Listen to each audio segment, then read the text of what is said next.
Thanks for the support as a channel member, Rob Pontin. No, I promise you, I am at least as disappointed as you are. This is twice now we've failed at getting into the Premier League. We've got to do it this time round. And I am worried that this is the summer where we're going to lose some of these key players. They're going to run out of patience with me. And if Alex Williams goes, I don't see how we ever go up, because it's going to take so long to get another goalkeeper who's good enough to make that step up. So this is probably the most crucial summer of our entire life as a football club. Yeah, no pressure.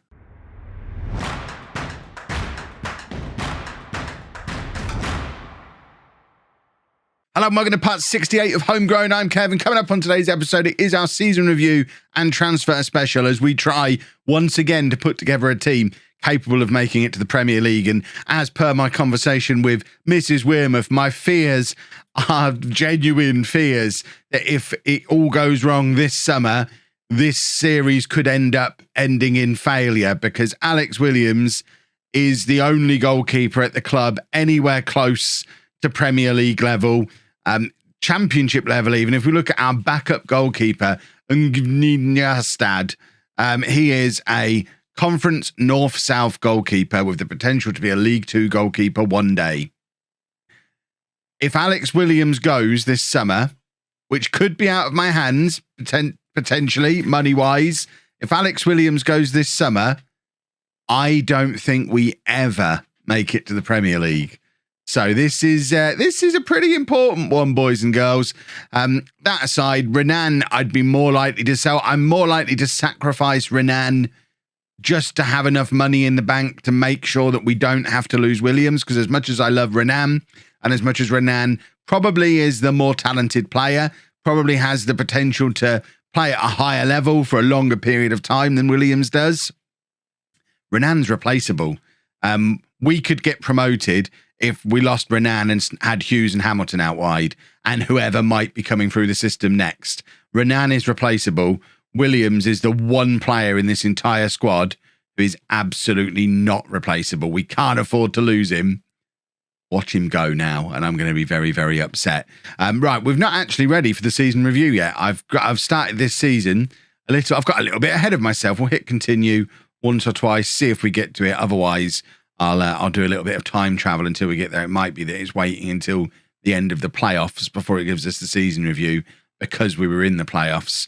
In fact, there you go. Season review, end of the 2027 season. So we start things off as ever, looking through the signings from the previous season. I think off the top of my head, the most notable thing about this group of signings is that none of them came into the first team. Yeah, I mean, there you go. They were our signings. There are a number of players who came in last summer who are now who have spent the year out on loan, who I think need to become part of the team this coming year. We found in the playoffs, particularly in yesterday's video, we really found that our squad was too small to be able to survive, to be able to make it into the Premier League. We need that 23-man squad, and we've been working on like a 16, 17-man squad. So maybe 18, 19. We need 3 or 4 players to make the step up. And if Renan's leaving, make that 5 players need to make the step up. Now, we could maybe sign 1 or 2 of them if we've got big money to throw around on probably not quite Wonder Kids, but maybe not a million miles away from Wonder Kids. But that only happens if we have the money to spend. So we need a big sale to do that. If we manage to keep hold of everybody, which I'm not even sure is the goal yet, the goal might be sell Renan for big money and reinvest and rebuild. If I decide to go down the route of keeping everybody and we manage to pull it off, we still need 4 or 5 players to step up and become part of the first team squad this year. So we're going to be looking at the likes of Pete Dewhurst, who came in last summer on a free transfer from Portsmouth. He spent the year on loan at Guiseley. He's the kind of player who needs to step up and get some game time this coming year. I don't know if he's good enough, but we're going to have to find out, I guess. This was the season review stuff. We were supposed to finish mid-table. We finished 4th. Obviously, a very good season. Interesting to see we averaged 92% of our attendance, of our capacity this year. If I were Mrs Wearmouth, which we all know I'm not, and she doesn't always do what I would do in these situations, but if I were Mrs Wearmouth, I'd look at the fact we've been hovering around the playoffs for the last couple of years in the Championship, look at those attendances, and I'd get proactive and I'd be expanding the stadium now to prepare us for the Premier League. It allows more money to come into the club as we can get more fans through the door, and means when we do get to the Premier League, we don't have to ground share, which we will do at the moment on a capacity of 5,000. The only issue with that, of course, is the club doesn't have the money to be able to do that. So it would involve Mrs Wearmouth putting her hands in her pocket to make it happen, which if I don't sell anybody, she's going to have to do to clear the overdraft as well. So everything is leaning towards selling Renan. Everything. And I'm sad about it because I don't really want to. But I think I probably have to. We don't need to look at the moments to remember. We remember all of the moments. Club reputation hasn't really changed. Money-wise, this is where we could do with a big spike somewhere over the next year or so. Sponsorship is the smallest in the Championship. Broadcast revenue's taken a bit of a dip because we didn't have as long a cup run. We are doing better for corporate and hospitality. Prize money is lower again because of the lack of a big cup run, but we have made a little bit more on commercial and match day revenue. And these are our 5 top shirt sellers. It's great to see Danny Pritchard in there as a top. He's selling more shirts than Renan. There you go. We can let Renan go and bring Pritchard back into the mix. I love the fact the fans love him as much as I do, even though he's obviously not good enough to play at the level that we're playing at. And this is the team of the year. Williams in goal, a back four of Hall, Charles, Davies and Brewerton, Curry and Hodgkinson in midfield, Hamilton and Renan out wide, Jessup and Cannon up front. It's rare that the team of the year is the exact team that I would use. I guess the one thing, I'd probably play Barr ahead of Charles, but that's nitpicking a little bit. That's actually a pretty good team of the year. And then awards-wise, Davies once again winning player of the year. And for the last time, Harrison Davies also winning young player of the year at 24 now. He's no longer a young player. So he officially becomes an old man of the squad, which is something we need. We need an old man leader. Harrison Davies is that now as he turns 25. And Micah Hamilton got goal of the year. Tommy Jessup, once again, his top scorer on 22 goals. Most assists on 14. Most man of the matches on 10. Highest average ratings on 7.3. Tommy Jessup, I don't know if you could call him the most underrated member of the side, but I don't think I pour enough plaudits on him as I could. He is so important to how we play. If we had another 2 or 3 Tommy Jessups, we'd be in the Premier League already. Mauro Bandera got the best pass completion. We didn't win any competition awards, but we have broken some of our club records. Tommy Jessup has broken what I think was his own record for assists in a season at 14. Joe Barr's the naughtiest boy in the history of home with 2 red cards over the course of the season. Davies extends his own most league appearances record, now 262 league games by age 24. And Micah Hamilton has got himself a record 15 seconds as the fastest goal in the history of Holme FC. This is our overall best 11, our all-time best 11. So Captain Cartwheel, Oliver Wright, is still our all-time best goalkeeper. I mean, is he homegrown?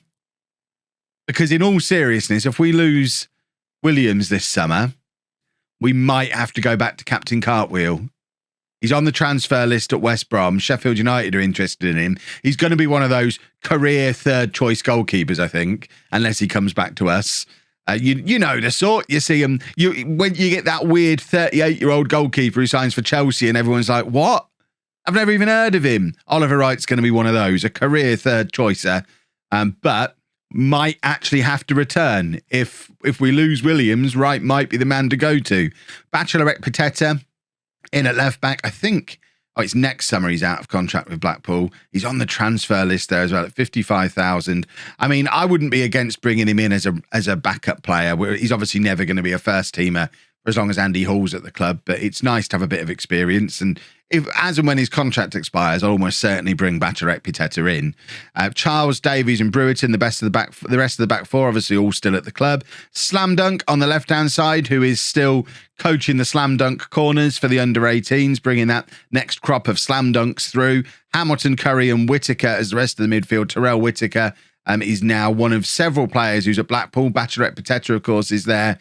Whittaker's there, and it looks like Whittaker's still playing out wide. We ruined that boy.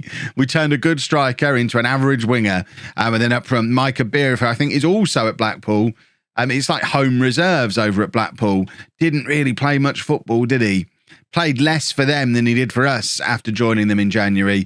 He's joined up front by Tommy Jessup. On the bench, we've got Williams, Campbell, Cisse, who is now at Sunderland and, doing all right. And then Bandera, who's obviously still is, Henry Barton, who's retired, Marquez Muir, who is at Chesterfield down in League Two, and Troy Cannon, of course, who is still at the club. Season review-wise, we've just done that. We've done all this stuff. These are our budgets. I mean, I didn't expect anything. We haven't really got anything. We've had a slight increase on wage budget, I think, or not by very much at all. Basically, no transfer budget. It is very much a case of if we're going to bring anybody in, it's going to have to be free transfers, and we know how hit and miss they can be, or we're going to have to sell to buy. We've got, I see, only 15% sell on. So if we were to sell Renan for 20 million, which I think is probably ambitious, but let's say we got 20 million for him, that gives us, what, £3 million to play with? I think for 3 million, we could bring in 3 or 4 players to fill out the squad. It might be doable. Plus, of course, all that money would be sat in the bank and we'd be set up for several years as well. We could potentially do the youth upgrade. We could do some ground expansion. There's a lot of reasons to sell Renan, but we just need the right offer. In fact, it's been added to our 5-year plan. Sell players before buying. I'm pretty sure that wasn't on there before. Oh, maybe it was. But expand the stadium is now in the 5-year plan. Mrs Wearmouth is on the same wavelength as me. But I like sell players before buying and expand stadium. I think there are two things that both needed adding. The goal for this season is another top half championship finish. She's happy with the top half in the championship for years. And to be honest, in reality, a club of our size, you'd be delighted to be a top half championship club forever. And I love the fact that those two bits, she's still ambitious. She's still looking to push the club forward. Dynamics-wise, our top 3 are Davies, Jessup and Curry. Curry, of course, is in on another season-long loan, as is Kieran Hodgkinson. So that 3, they're going to be 3 nailed-on starters for the coming year. It's basically the spine of our team, Davies, Curry and Jessup. And then you've got Williams, who you slot in there as well as a nailed-on starter. It's good to have an excellent core, and I love the fact that 2 of the 3 are actually our own youth players. Obviously, Jessup came in a little bit older. Team meeting wise, let's tell the boys that we're looking for top half once again. Where are we? We're not going to be in a relegation battle. We're not going to be mid-table. Just give me the right option as the top one on here. Why does this have to be so difficult? Well, I don't want to talk about not stable. It's fine. We'll say mid-table. I don't think mid-table is a realistic target. I mean, it literally is, Tommy. We just finished 4th. Oh, fine. And now with the trouble, I still think you're being so they don't think we can say, they're now saying we can't avoid relegation. We just finished 4th. Oh, my word. That's going to need fixing before the summer. Normally, I'd go through what players we need to bring in, but we've got no transfer budget, so we can't really bring anyone in. We're off to the Algarve. I don't even think we've got any Premier League youngsters lined up. It's the first time ever. We've got this one guy, Thomas Harrison, who's coming in from Kilmarnock. He's the one player who's already lined up. Other than that, we've not even got our batch of Premier League youngsters because I've finally given up doing it. It's going to be an interesting summer. Is there anyone interested in Renan at the moment? There is. I mean, if we were to we've turned down £7-8 million for Connor Roberts before. I'd almost be tempted. If we could get to 10 million for him, which seems an absurd thing to say, that would allow us to keep Renan and Williams. You are a wonderful woman. Boys and girls, this is a proud moment. We have 2 players in the Championship Select side, Alex Williams and Harrison Davies. Harrison Davies, who is also off at the Euros. He's playing at Euro 2028 with Wales. He's only ever played once for Wales, so presumably he's going to be a bench warmer for him. But Harrison Davies is off to the Euros to play in a group that includes Spain and Italy. So he's not going to be there long. But Harrison Davies has gone to the Euros. What's he negative about? Feels right. 1 negative, struggling to connect with Joe Barr. I mean, long term, that's potentially a bit of a problem. Oh, the transfer shenanigans continue. Not that there's been any shenanigans yet, but Renan has now qualified as homegrown in England. He becomes homegrown at club on Christmas Eve. 6 months' time, Renan is homegrown at club, which means if we do sell him after then, we'll be able to bring him back again when we get to the Premier League.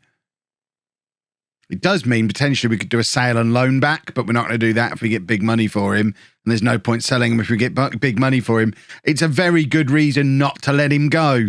the fact he could become a real top-level player that would be homegrown at club and someone we can bring back when we're in the Premier League. This does make things more difficult. We have got money in the bank, though. With Mrs Wearmouth throwing her cash in, we just need to adjust this slightly. With Mrs Wearmouth throwing cash around, and also the end-of-season championship pennies coming through, it does mean that we probably won't be in a position where we're forced to sell anybody. So I'm kind of leaning towards not selling at the moment. The idea of Connor Roberts does appeal, because I don't know where his long-term slot is in our squad. Maybe as an attacking midfielder, but probably only in a world that Kieran Hodgkinson isn't in. And Kieran Hodgkinson is another one of those who, as and when we hit the Premier League, we're definitely re-signing him permanently. So do we need Roberts? If we can get big money for Roberts now, like if we were to sell him, we talked about 10 million before. If we could get 10 million for Connor Roberts, that gives me 1.5 million to go and bring in. Oh, in fact, we've gone up to 70% transfer revenue. Oh, 7 million spensies, we win the title. Because we can go out and bring in so many good 17, 18-year-olds for that kind of money. The transfer window opens in a couple of days. We are now just waiting for offers, and then we'll figure out what to do. Someone is leaving this summer, so we can go and sign someone. Ooh, we're talking of signing someone. We didn't get Lewis. I'm very sad about this. Although he has just turned 19. When I made an offer for him, I didn't actually look. So I'm kind of glad we didn't get him. But his name's brilliant, Lewis.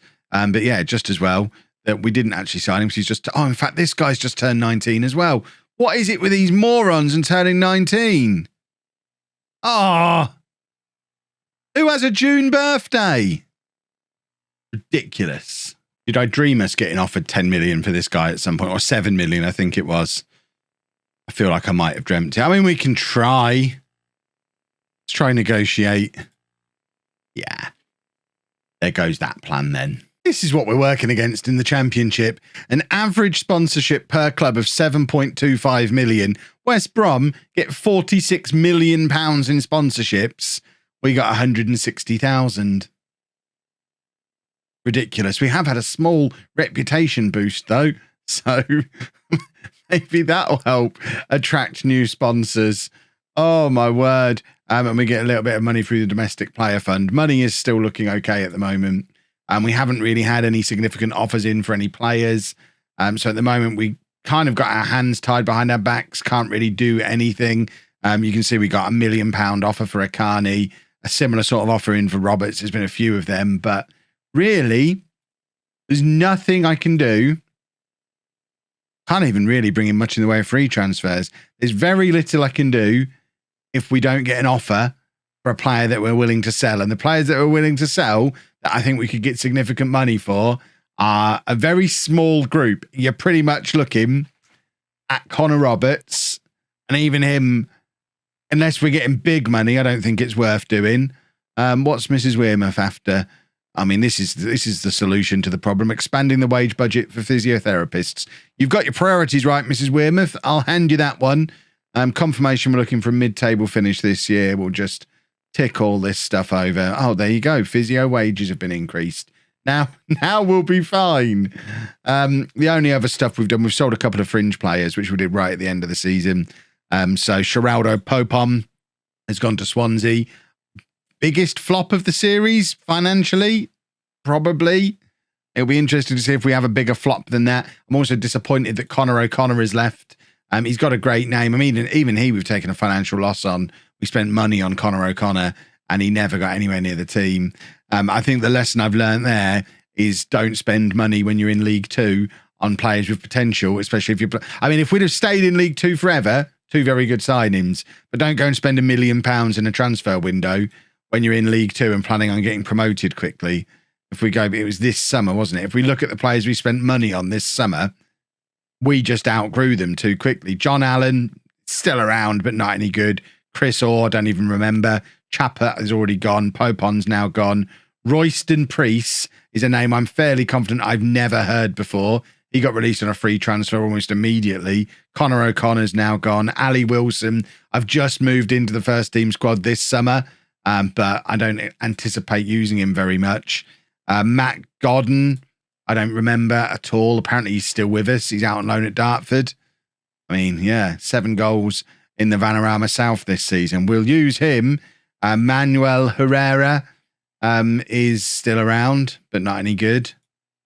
So, yeah, don't spend £1 million in League Two and then get promoted twice before they're any good. Well, it's the 1st of July, which ordinarily would mean time to do some free transfers. The only problem is the 51 players we had out on loan have all just returned, which has caused something of a problem when it comes to our wage structure. We've got a lot of terrible players that we need to get rid of. It's time for the home fire sale, I think. Oh, dear. There's players down here. 1-star current ability, 3-star potential ability. We've just got to bin these guys off. Get them out of here. Get their salaries out of here. He's on £1,000 a week. He's one of the ones we were looking at before, isn't he? Get out of my football. We've got to sell some players, and quick. Well, we have offered a lot of players out, and we have a bunch of players in on trial who I'd very much like to sign, but can't offer them contracts because of this. So there's about 15 players been offered out. Fingers crossed we can get rid of them quickly. These players are all in on 4-week trials. So as long as nobody else comes in for them, I'd like to think we've got them claimed and can maybe bring them in if and when we get the opportunity to offer them some contracts. I've got myself into a right pickle here, boys and girls. I can't decide if this is a good thing or a bad thing. We're spending half of the money that we had in the bank on improving our training facilities. It will be up and running by Christmas. We needed it. We're all about developing youngsters, so we needed to get our training facilities back up to a decent level. But, that money, if I could just spend that money on a few players. We just turned down a £5 million offer for Alex Williams as well. What on earth do I do? This is comfortably the most difficult transfer window I've had so far. If you're wondering why I'm just not selling Renan, there's no one interested in Renan at the moment. That opportunity seems to have passed. Hughes, I'm not going to get any kind of decent money for. Bandera, I turned down 100,000 for. It's going to have to be a Carney or Roberts, potentially. They're both fringe players, but they're both so talented. But they are both homegrown, so I could sell them now to get us to the Premier League and then bring them back. I could potentially even sell them and do a Hodgkinson and Curry and just loan them back. But see, he's only wanted on loan. Bolton are interested in Connor Roberts permanently. What league are Bolton in? Are they going to be able to give us $5 million for him? No. If only there was another goalkeeper at the club, this solves all of our problems. There isn't. There just isn't. Big problem time. Mrs Wearmouth, please. I know it's a lot of money, but please. We haven't got another goalkeeper. I don't know what to say. I know we need the money. From her point of view, it obviously makes sense. Please, Mrs Wearmouth. And we'll be cancelling the transfer immediately. Oh, thank goodness. Thank goodness. Is it actually cancelled? It is actually. Oh, my word. What league is Sheffield United in? See, if they were Premier League, I'd be thinking, let's go for 20 million and have a loan back. But they're not going to spend 14 million on a goalkeeper and then let us have him back. This is becoming a problem. Well, it is now the 19th of July. We have sold a lot of players.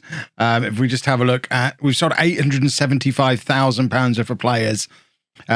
Lots of names on there that have been in and around the first team squad, the reserve squad. John van der Laan's gone to Charlton for nearly 100,000. Stuart Chatterton's gone. Colin Pence, our third choice keeper, has gone to Chelsea for 53,000. Talking of third choice goalkeepers forever. There's an example of one right there. Colin Spence. Is he Chelsea's number? He's got the number 1 shirt at Chelsea. phenomenal. We could have sold Williams for 15 million and had Chelsea's number one. And there's been a couple of players who I don't know, they were sort of fringe players that in the end I've decided to cut my losses on. Benjamin Davies, who came in a couple of years ago. There's who else showed a bit of potential, but we've binned off. I mean, there's a lot that have gone. There's a few of the name in the game players have gone. Chris Boker has gone to Grimsby. David Carter's gone to Bristol City.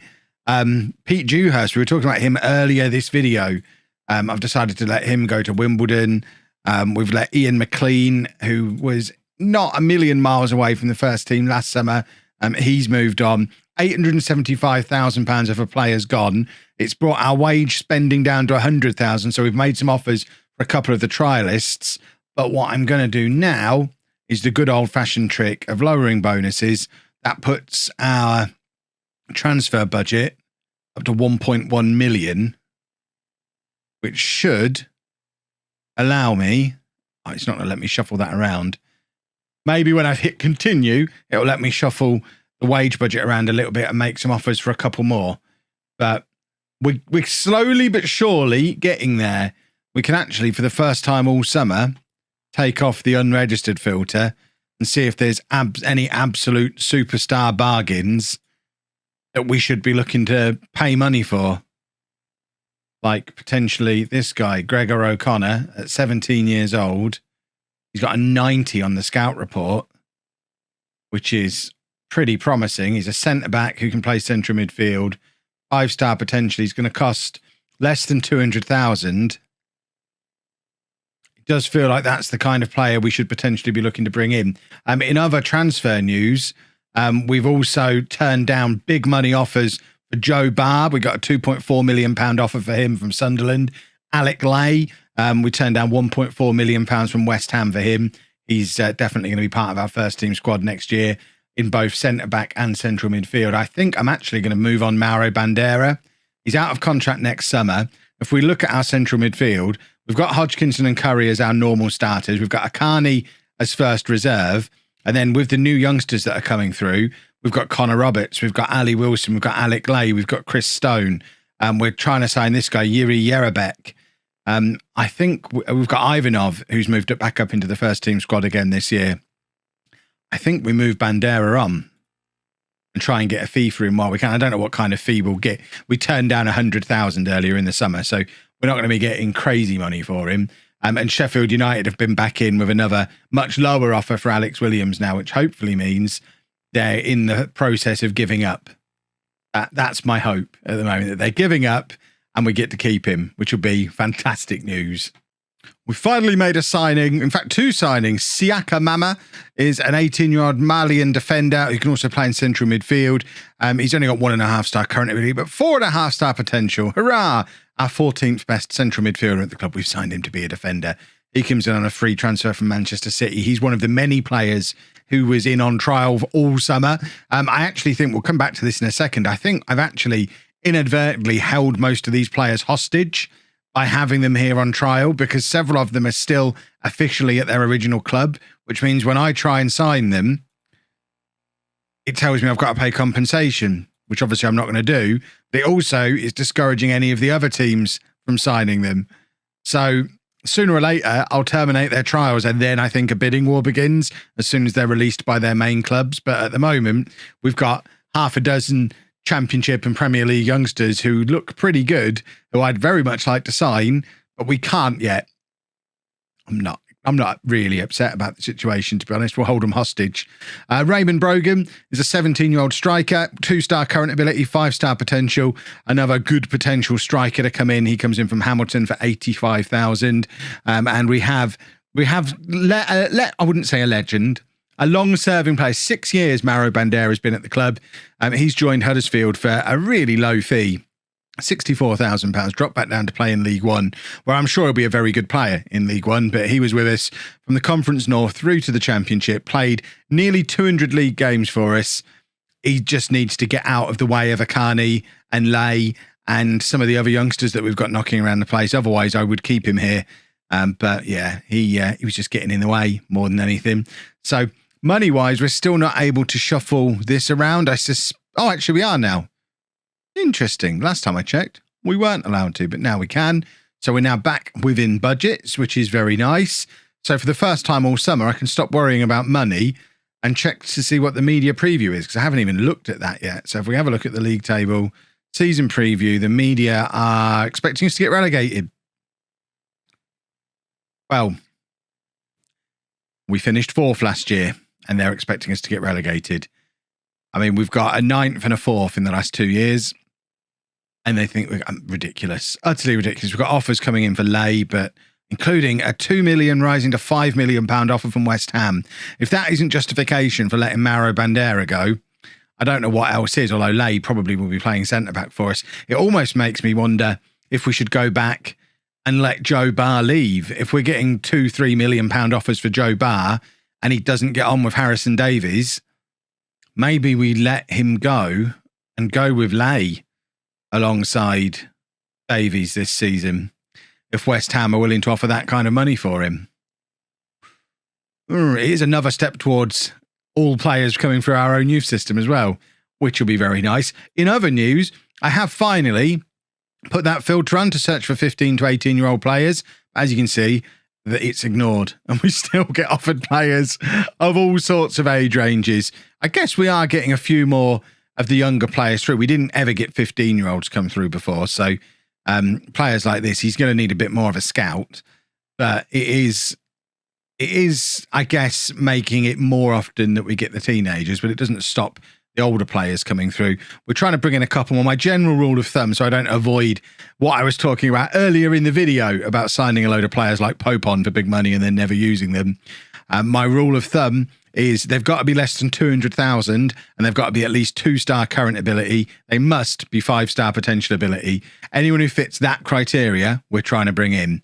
So there's potentially a couple more coming in from Scotland, and that Australian guy at Oxford will definitely have a look at as well. So another one in that meets the criteria I just set out. Stephen Sweeney, 17 years old, in from Rangers, 155,000 up front, could rise to 220,000, 2-star current ability, 5-star potential ability, only 17 years old, can play left back and centre back. Although at 5'2", I suspect I won't play him at centre back too often. So a left back to compete with Andy Hall. Any hope I ever had of bringing Bachelorette Pateta back, long gone now. We've got our reserve left back. His name is Stephen Sweeney. Our Scottish raid continues. Gregor O'Connor is in from Hearts. He's a centre-back, £90,000 up front, rising to £195,000, 2-star current ability, 5-star potential ability. Another one who's 17 years old, this time though for a centre-back, 6'1", which is quite handy. Another Scottish under-19 international, and another centre-back to slot in. I think he was the first one I looked at when I was looking at bringing a few other players in. We're just bringing in a physio as well. How are we doing budgets? We've spent most of this transfer budget that we generated now, but that's fine. We've brought in 3 pretty decent players. And there's another one who's dirt cheap, not got the 5-star or the 2-star though. We'll keep scouting him. I suspect he won't meet my new horrific criteria. In fact, nobody else meets the criteria that we've got on there at the moment. I think it's time to release these trialists and then hope that they get released by their parent club. So he's on trial for he's only on trial for another 3 days. We may as well let nature run its course and try and pick them up afterwards. That way we don't upset them by terminating their trials early. That's the new plan. This is one of the guys who's been on trial with us all summer. He was still stuck at his parent club, but we just paid the fee to get him because I wanted him. Yuri Yerabak, 2.5-star current ability, 5-star potential ability, potential Premier League midfielder in the future, although officially he's a striker, but with finishing of 4, I can probably get on board with the game telling me he's a central midfielder. Justifies the removal of Bandera, I think, so he'll slot into the Bandera role. I think I'm also going to be shifting over to a 4-2-3-1 finally. Let's have a quick look at what we could do in that. I think I'm more likely to do something like this. Where's Akani? Why can't I find Akani? He's there. I think we're more likely we'll have to shuffle it around a little bit and figure out exactly how I want it to work. But something like this. Something like that, I think, works. Gets Hodgkinson involved a little bit further forward finally, which I guess he needs to be as our best player at the club officially. It is his weakest position, but that might work. That might be the thing that we do. It gets Akani into the team, which he definitely needs. It means we don't rely on Troy Cannon quite so much. This might be the system for this year, boys and girls. I've even named it Home. That's when you know I'm serious, when I name a tactic.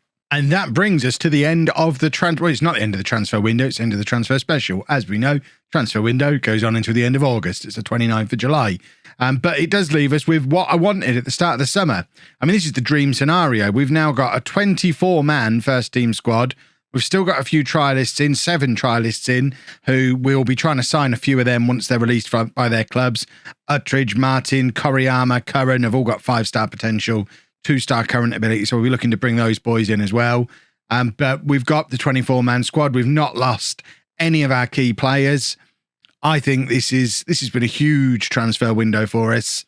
This has got to be the year. I don't think we keep hold of Williams another year after this one. That's even if we make it to the end of the transfer window, although I think surviving that £15 million offer, that should probably get us through till Christmas at least. But I think it's now or never. We've just got to get the job done, and we'll be starting that off with a game against QPR tomorrow. If you've enjoyed that, please make sure you leave a nice big thumbs up on there for me. Subscribe to the channel for daily Football Manager videos. And thank you very much for watching.